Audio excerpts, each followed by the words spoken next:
नमस्कार मित्रांनो, सर्वांचं स्वागत आहे आपल्या या डेली करंट अफेअर्स यूट्यूब चॅनलवर। येथे तुम्हाला दररोजच्या महत्त्वाच्या घडामोडींवर सराव करता येईल। तर चला सुरू करूया। आज आपण जानेवारी 23 या दिवसातील 15 महत्त्वाचे चालू घडामोडींवर आधारित प्रश्न बघणार आहोत। चला तर मग सुरू करूया। आजचा पहिला प्रश्न असा आहे की 23 जानेवारी 2026 रोजी नेताजी सुभाषचंद्र बोस यांची कितवी जयंती पराक्रम दिवस म्हणून साजरी करण्यात आली? यासाठी खालील पर्याय आहेत: ए 125वी, बी 127वी, सी 129वी, डी 130वी। या प्रश्नाचे योग्य उत्तर आहे पर्याय सी 129वी। काही मुद्दे लक्षात ठेवा। नेताजी सुभाषचंद्र बोस यांचा जन्म 23 जानेवारी 1897 रोजी झाला होता। भारत सरकार दरवर्षी हा दिवस पराक्रम दिवस म्हणून साजरा करते, जेणेकरून तरुणांना त्यांच्या साहसातून आणि देशभक्तीतून प्रेरणा मिळावी। 2026 मध्ये त्यांच्या जन्माला 129 वर्षे पूर्ण झाली आहेत। आता दुसरा प्रश्न बघूया। 23 जानेवारी 2026 रोजी प्रसिद्ध झालेल्या स्टेट स्टार्टअप रँकिंग 2025 ते 26 नुसार सर्वोत्कृष्ट कामगिरी बेस्ट परफॉर्मर करणाऱ्या राज्यांमध्ये कोणत्या राज्याने आपले अव्वल स्थान कायम राखले आहे? यासाठी खालील पर्याय आहेत: ए महाराष्ट्र, बी गुजरात, सी कर्नाटक, डी तामिळनाडू। या प्रश्नाचे योग्य उत्तर आहे पर्याय बी गुजरात। काही मुद्दे लक्षात ठेवा। गुजरातने सलग चौथ्यांदा स्टार्टअप रँकिंगमध्ये बेस्ट परफॉर्मर हा किताब पटकावला आहे। केंद्र सरकारच्या उद्योग आणि अंतर्गत व्यापार प्रोत्साहन विभागातर्फे DPIIT हे मानांकन दिले जाते। राज्याने स्टार्टअप्सना दिलेले प्रोत्साहन, सवलती आणि पायाभूत सुविधांमुळे हे स्थान टिकवून ठेवले आहे। आता पुढील तिसरा प्रश्न बघूया।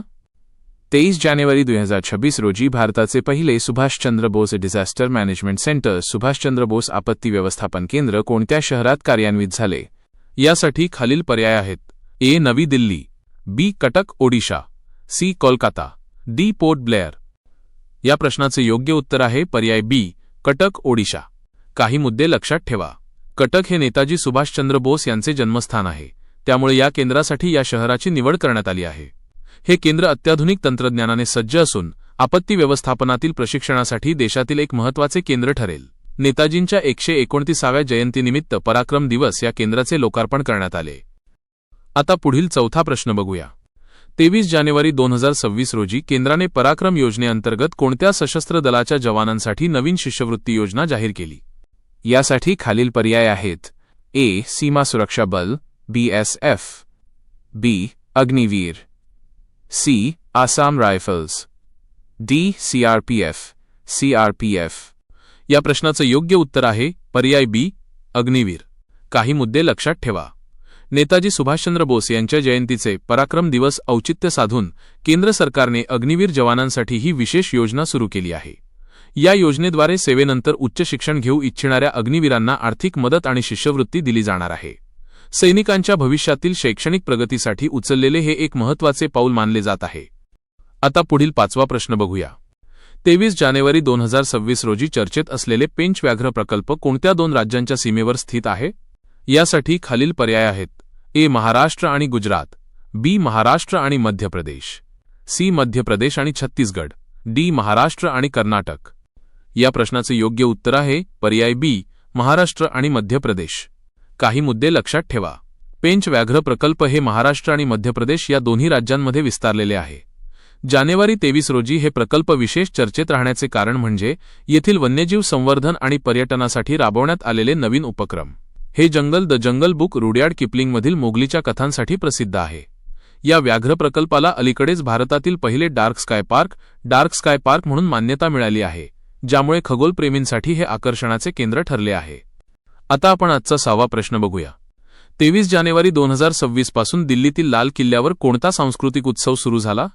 यासाठी खालील पर्याय आहेत: ए भारत पर्व, बी आदि महोत्सव, सी तरंग, डी पराक्रमोत्सव। या प्रश्नाचे योग्य उत्तर आहे पर्याय ए भारत पर्व। काही मुद्दे लक्षात ठेवा। भारत पर्व हा प्रजासत्ताक दिनाच्या सोहळ्याचा एक अविभाज्य भाग म्हणून पर्यटन मंत्रालयाद्वारे दरवर्षी आयोजित केला जातो। या वर्षीच्या उत्सवाचे उद्घाटन लोकसभेचे अध्यक्ष ओम बिर्ला यांनी केले। या महोत्सवात भारताच्या विविध राज्यांचे चित्ररथ, टॅब्लो, हस्तकला प्रदर्शन आणि सांस्कृतिक खाद्यपदार्थांचे स्टॉल्स हे मुख्य आकर्षण आहेत। विशेष टीप: जरी हा उत्सव प्रजासत्ताक दिनाशी संबंधित असला तरी 2026 मध्ये याची सुरुवात जानेवारी 26 पासून झाली असून तो 31 जानेवारीपर्यंत चालला। काही संदर्भांत नेताजींच्या जयंतीनिमित्त जानेवारी 23 लाल किल्ल्यावर पराक्रम दिवस सोहळाही मोठ्या उत्साहात साजरा केला जातो. आता आपण आजचा 7वा प्रश्न बघूया. जानेवारी 2026 मध्ये खेलो इंडिया यूथ गेम्समध्ये कोणत्या खेळाने प्रथमच समावेश झाल्यानंतर सुवर्णपदक स्पर्धा पार पडली? यासाठी खालील पर्याय आहेत. A. Mallakhamb, B. Squash, C. Yogasana, D. Kalaripayattu. या प्रश्नाचं योग्य उत्तर आहे पर्याय बी. स्क्वॉश. काही मुद्दे लक्षात ठेवा. स्क्वॉश या खेळाचा खेलो इंडिया यूथ गेम्समध्ये प्रथमच समावेश करण्यात आला आहे. विशेष म्हणजे स्क्वॉशचा समावेश आता 2028च्या लॉस एंजेलिस ऑलिम्पिकमध्येही अधिकृतपणे करण्यात आला आहे. त्या दृष्टीने ही स्पर्धा महत्त्वाची ठरली.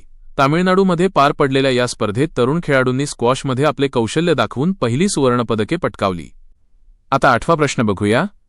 23 जानेवारी 2026 रोजी प्रेस ट्रस्ट ऑफ इंडिया पीटीआयच्या अध्यक्षपदी कोणाची फेरनिवड करण्यात आली? यासाठी खालील पर्याय आहेत. ए. एन.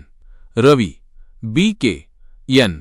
शांतकुमार, सी. अवीक सरकार, डी. पी. व्ही. सिंधू. या प्रश्नाचं योग्य उत्तर आहे पर्याय बी. के. एन. शांतकुमार. काही मुद्दे लक्षात ठेवा. एन. शांतकुमार यांची पीटीआयच्या संचालक मंडळाच्या अध्यक्षपदी पुन्हा एकदा निवड करण्यात आली आहे. पीटीआय ही भारतातील सर्वात मोठी आणि जुनी वृत्तसंस्था आहे. शांतकुमार हे द प्रिंटर्स मैसूर प्रायव्हेट लिमिटेडचे संचालक असून त्यांना माध्यम क्षेत्रातील प्रदीर्घ अनुभव आहे. आता 9वा प्रश्न बघूया. Clean air city index 2026 clean air city इंडेक्समध्ये महाराष्ट्रातील कोणते शहर प्रथम क्रमांकावर आहे? यासाठी खालील पर्याय आहेत. ए. मुंबई, बी. नाशिक, सी. नवी मुंबई, डी. ठाणे. या प्रश्नाचं योग्य उत्तर आहे पर्याय सी. नवी मुंबई. काही मुद्दे लक्षात ठेवा. नवी मुंबईने शाश्वत शहरी विकास आणि प्रदूषण नियंत्रणात उत्कृष्ट कामगिरी करत महाराष्ट्रात पहिले स्थान पटकावले आहे. हा निर्देशांक हवेची गुणवत्ता, AQI, हरित क्षेत्राचे प्रमाण आणि कचरा व्यवस्थापन यांसारख्या विविध निकषांवर आधारित असतो. नवी मुंबई महानगरपालिकेने राबवलेल्या माझी वसुंधरा आणि स्वच्छ भारत अभियानातील प्रभावी अंमलबजावणीमुळे हे यश मिळाले आहे. आता आपण आजचा 10वा प्रश्न बघूया. Netaji the forgotten hero of modern India हे नवीन पुस्तक 23 जानेवारी 2026 रोजी प्रकाशित झाले. त्याचे लेखक कोण आहेत? यासाठी खालील पर्याय आहेत. ए. विक्रम संपत, बी. कृष्णा बोस, सी. संजीव सन्याल, डी. सुगत बोस. या प्रश्नाचे योग्य उत्तर आहे पर्याय सी. संजीव सन्याल. काही मुद्दे लक्षात ठेवा. संजीव सन्याल हे प्रसिद्ध अर्थतज्ञ आणि इतिहासकार असून त्यांनी नेताजी सुभाषचंद्र बोस यांच्या योगदानावर आणि भारताच्या स्वातंत्र्य लढ्यातील त्यांच्या विसरल्या गेलेल्या भूमिकेवर या पुस्तकात प्रकाश टाकला आहे. नेताजींच्या 129व्या जयंतीनिमित्त पराक्रम दिवस या पुस्तकाचे विशेष प्रकाशन करण्यात आले. भारताचा इतिहास एका वेगळ्या दृष्टिकोनातून मांडण्यासाठी संजीव सन्याल ओळखले जातात. आता पुढील 11वा प्रश्न बघूया. 23 जानेवारी 2026 रोजी जागतिक बँक वर्ल्ड बँकच्या मुख्य अर्थशास्त्रज्ञ चीफ इकॉनॉमिस्ट पदावर कोणत्या भारतीय व्यक्तीची नियुक्ती चर्चेत राहिली? यासाठी खालील पर्याय आहेत. A. Gita Gopinath, B. Indermit Gill, C. Raghuram Rajan, D. Bimal Jalan. या प्रश्नाचं योग्य उत्तर आहे पर्याय बी. इंद्रमीत गिल. काही मुद्दे लक्षात ठेवा. इंद्रमीत गिल हे जागतिक बँकेचे मुख्य अर्थशास्त्रज्ञ म्हणून कार्यरत आहेत आणि त्यांच्या धोरणात्मक निर्णयामुळे ते पुन्हा एकदा चर्चेत आले आहेत. या पदावर नियुक्त होणारे ते दुसरे भारतीय अर्थशास्त्रज्ञ आहेत. पहिले कौशिक बसू होते. जागतिक स्तरावर विकसनशील देशांच्या आर्थिक प्रगतीसाठी त्यांनी मांडलेले विचार अत्यंत महत्त्वाचे मानले जातात. आता पुढील 12वा प्रश्न बघूया. 23 जानेवारी 2026 रोजी भारत आणि कोणत्या देशादरम्यान एक्स डेझर्ट नाईट हा संयुक्त हवाई सराव पार पडला? यासाठी खालील पर्याय आहेत. ए. फ्रान्स आणि UAE, बी. अमेरिका आणि ब्रिटन, सी. रशिया आणि इस्रायल, डी. जपान आणि ऑस्ट्रेलिया. या प्रश्नाचं योग्य उत्तर आहे पर्याय ए. फ्रान्स आणि UAE. काही मुद्दे लक्षात ठेवा. हा एक त्रिपक्षीय ट्रायलॅटरल हवाई सराव होता ज्यामध्ये भारतीय हवाई दल IAF, फ्रेंच हवाई दल आणि संयुक्त अरब अमिराती UAEच्या हवाई दलाने सहभाग घेतला. हा सराव अरबी समुद्राच्या वर भारतीय हवाई हद्दीत आयोजित करण्यात आला होता. या सरावाचा मुख्य उद्देश तिन्ही देशांच्या हवाई दलांमधील परस्पर सहकार्य आणि तांत्रिक समन्वय वाढवणे हा होता. आता आपण आजचा 13वा प्रश्न बघूया. 23 जानेवारी 2026 रोजी भारताने कोणत्या देशाकडून S-400 क्षेपणास्त्र प्रणालीची शेवटची 5वी रेजिमेंट यशस्वीपणे प्राप्त केली? यासाठी खालील पर्याय आहेत. A. America, B. Israel, C. Russia, D. France. या प्रश्नाचे योग्य उत्तर आहे पर्याय सी. रशिया. काही मुद्दे लक्षात ठेवा. भारत आणि रशिया दरम्यान 5 रेजिमेंटसाठी करार झाला होता, ज्यातील शेवटची तुकडी जानेवारी 2026 मध्ये भारताला प्राप्त झाली. S-400 ही जगातील सर्वात प्रगत हवाई संरक्षण प्रणालींपैकी एअर डिफेन्स सिस्टम एक मानली जाते, जी 400 किलोमीटर अंतरावरून शत्रूची विमाने किंवा क्षेपणास्त्रे नष्ट करू शकते. ही प्रणाली कार्यान्वित झाल्यामुळे भारताची सीमा सुरक्षा, विशेषतः उत्तर आणि पश्चिम सीमेवरील सुरक्षा अधिक मजबूत झाली आहे. आता आपण आजचा 14वा प्रश्न बघूया.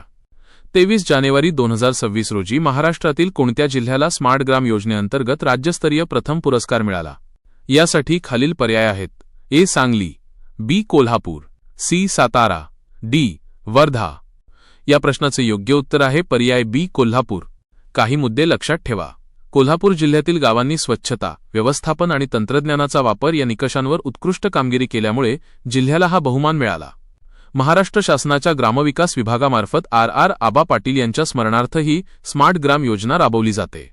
या पुरस्काराचा मुख्य उद्देश ग्रामीण भागातील विकास कामांना चालना देणे आणि गावांना स्वयंपूर्ण बनवणे हा आहे. येथे आपला आजचा शेवटचा आणि 15वा प्रश्न आहे. 23 जानेवारी 2026 रोजी चर्चेत असलेले बांदीपूर व्याघ्र प्रकल्प, बांदीपूर टायगर रिझर्व्ह कोणत्या राज्यात आहे, जिथे अलीकडेच ड्रोन मॉनिटरिंग सिस्टीम सुरू करण्यात आली आहे? यासाठी खालील पर्याय आहेत. ए. केरळ, बी. तमिळनाडू, सी. कर्नाटक, डी. आंध्र प्रदेश. या प्रश्नाचे योग्य उत्तर आहे पर्याय सी. कर्नाटक. काही मुद्दे लक्षात ठेवा. बांदीपूर व्याघ्र प्रकल्प हे कर्नाटक राज्यातील चामराजनगर जिल्ह्यात असून ते निलगिरी बायोस्फिअर रिझर्व्हचा एक महत्त्वाचा भाग आहे. जानेवारी 23 रोजी येथे अत्याधुनिक ड्रोन मॉनिटरिंग सिस्टीम कार्यान्वित करण्यात आली, ज्यामुळे वाघ आणि इतर वन्यजीवांच्या हालचालींवर बारीक लक्ष ठेवणे आणि शिकारी रोखणे अधिक सोपे होणार आहे. हे जंगल पश्चिम घाटाच्या पायथ्याशी असून पर्यटनासाठी आणि जैवविविधतेसाठी जगप्रसिद्ध आहे. तर मित्रांनो, हे होते आजचे महत्त्वाचे 15 चालू घडामोडींचे प्रश्न. तुम्हाला हा व्हिडिओ कसा वाटला हे कमेंटमध्ये नक्की सांगा. जर तुम्हाला ही माहिती उपयुक्त वाटली असेल तर व्हिडिओला लाईक करा आणि तुमच्या स्पर्धा परीक्षेची तयारी करणाऱ्या मित्रांसोबत शेअर करा. अशाच रोजच्या चालू घडामोडींच्या अपडेट्ससाठी आपल्या डेली करंट अफेअर्स चॅनलला सबस्क्राईब करायला विसरू नका आणि बेल आयकॉनवर क्लिक करा. उद्या पुन्हा भेटूया नवीन प्रश्नांसह. तोपर्यंत अभ्यास करत रहा. धन्यवाद.